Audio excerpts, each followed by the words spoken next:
Welcome to WorkSpan TV. I'm Ryan Johnson. Today I'm in the studio with Jim Stoeckmann of WorldatWork and David Cichelli of the Alexander Group to talk about the 2011 Global Sales Compensation Practices Survey. And David, let me just turn to you.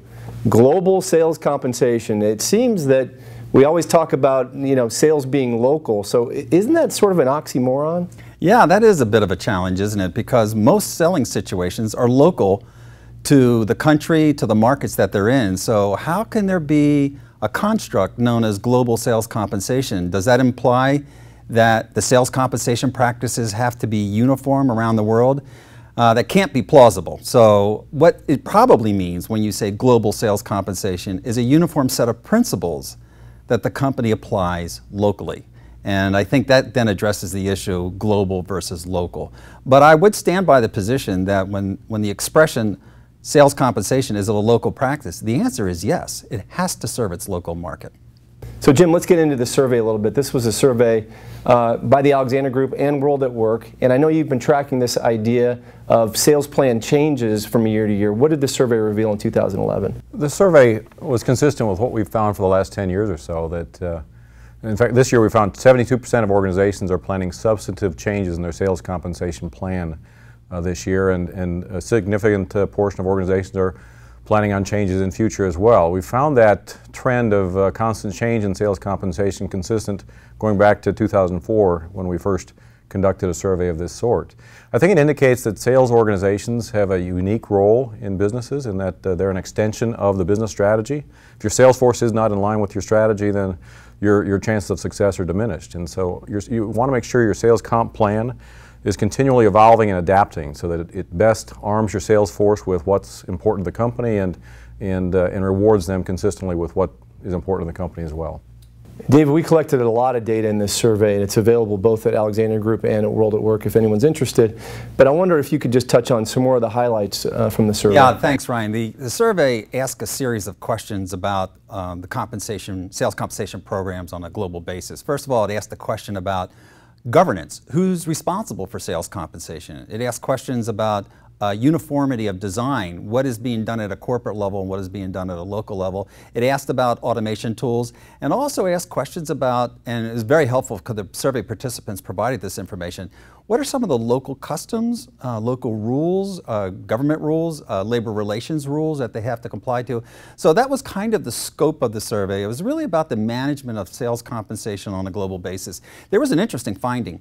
Some of the organizations, about 120 companies participated. Some of the organizations, about 70 of them, are organized on a global basis. And the remaining companies are organized on a local basis. That would have been like a local region or a local country management. So when you separated out those two data populations, the uniformity practices were dramatically pronounced for those that were organized on a global basis. So you can envision a vice president of sales that has a global sales organization. He's really not looking, or she's really not looking, for a lot of diversity in how they do sales compensation. And whereas those that are organized in a local fashion tended to allow more local discretion in terms of their sales compensation practices. So it kind of is an interesting finding that the structure of the company is a pretty strong predictor about the degree of uniformity and similarity of the compensation design process on a worldwide basis. So I was about to pose to you the question, which is better? And I was expecting the classic consultant answer, Ryan, it depends. And is that really what we found here? No, I would say that there's a definitive application here that really needs to come forth. And that is, first of all, you don't want the home country dictating to the rest of the world what the home country practices are. But the home country or the corporate location should be looking at a set of design principles that can be applied locally, as we mentioned before. The idea that you simply allow autonomy to all locations because their markets are local, you will get a lot of, let's say, creative and interesting sales compensation programs that most likely you'll have trouble with in one degree or another. So the preferred answer, whether you're organized in a global fashion or a local fashion, and particularly this is true for HR compensation managers, is to provide a set of principles and a set of constructs that can be applied throughout the world. This balance between global and local is one of the dynamics that influences the rate of change in sales compensation as well. It's not just that your strategy is evolving, but the dynamics between the, if you will, the local voice and the global voice in terms of trying to get the right plan out in front of your sales force and the right plan that's going to drive sales force behavior is key. And so there'll be times where at the corporate level they'll want to have much more of an incentive based on individual performance. And then you find in some countries it's much more of a team orientation. So that team orientation is going to drive that kind of a team-oriented goal in those countries where that's the local norm.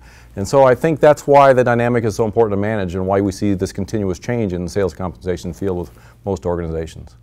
David, how important are these cultural idiosyncrasies? Yeah, you know, that's a really great question. During the middle part of the last century, there was a lot of study done on how cultures were different. And there were several indexes set up that would describe the degree of uniqueness by each culture, but some of it's been kind of challenged as being reductionism, and reductionism says people are a certain way because they're in a country, and if you actually talk to those people, they resist that very quickly. In my own personal experience teaching for WorldatWork around the world, including Asia and Latin America and Europe, has been quite the contrary, that when those students come in, they will say, well, our cultural history, and the emphasis is on the world history, would suggest the following, but we're looking for the best ideas. So while cultural norms are important and they actually have momentum and they actually influence sales compensation, and particularly to Jim's point, the pay mix and the difference between individualism and team, those are two very sensitive things to cultural norms. The people in the countries themselves are saying, please don't put me in a box. Show me what my choices are, and we may or may not adopt different practices, but please don't be a slave, and this is the comment, please don't be a slave to historical perspectives about what our culture is about. And so the way that I feel comfortable about addressing that issue is just to ask what the job content is. Tell me what the job is. I'm not really wanting to explore your cultural norm, just tell me how you're managing the job. And if you're managing the sales force as a team, we should use team incentives. And if you're managing the sales force where their persuasion role is relatively low, we should have a fairly high base salary. So not getting entangled in the question of cultural norms or reductionism or labelism of any type, just ask the question, what do you want the person to do and how do you want them to function in the job? That's the starting point for sales compensation design. The survey is 2011 Global Sales Compensation Practices by the Alexander Group and WorldatWork. I want to thank David Cichelli and Jim Stoeckmann of WorldatWork. And for WorldatWork and WorkSpan TV, I'm Ryan Johnson.